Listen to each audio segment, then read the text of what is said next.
BJP की सरकार ने असंगठित अर्थव्यवस्था पर आक्रमण किया है और आपको गुलाम बनाने की कोशिश की जा रही है।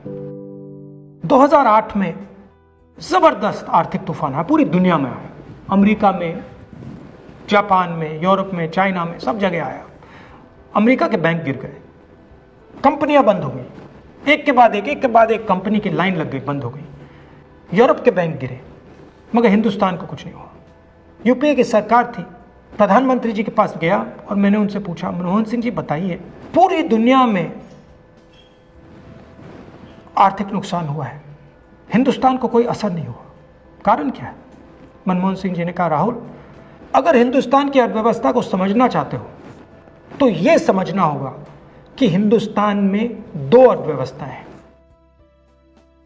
पहली असंगठित अर्थव्यवस्था और दूसरी संगठित अर्थव्यवस्था। संगठित अर्थव्यवस्था में बड़ी कंपनियां, नाम आप जानते हो। असंगठित अर्थव्यवस्था में किसान, मजदूर, छोटे दुकानदार, मिडिल साइज कंपनीज।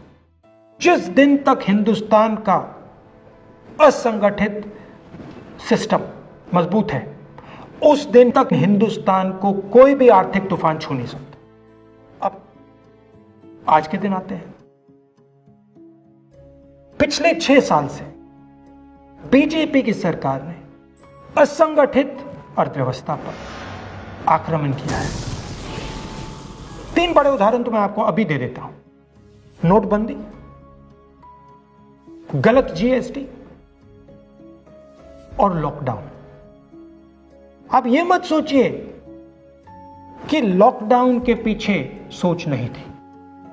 यह मत सोचिए कि गलती से आखिरी मिनट पे लॉकडाउन कर दिया गया है।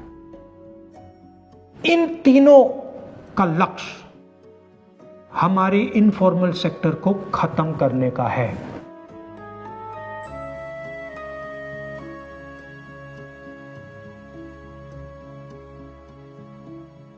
प्रधानमंत्री जी को अगर सरकार चलानी है, मीडिया की जरूरत है, मार्केटिंग की जरूरत है। मीडिया और मार्केटिंग 15-20 लोग करते हैं। इनफॉर्मल सेक्टर में पैसा है, लाखों करोड़ रुपए, जिसको ये लोग छू नहीं सकते।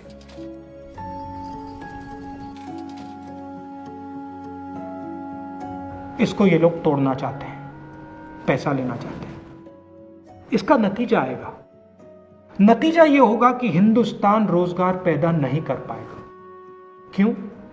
क्योंकि इनफॉर्मल सेक्टर 90% से ज्यादा रोजगार देता है।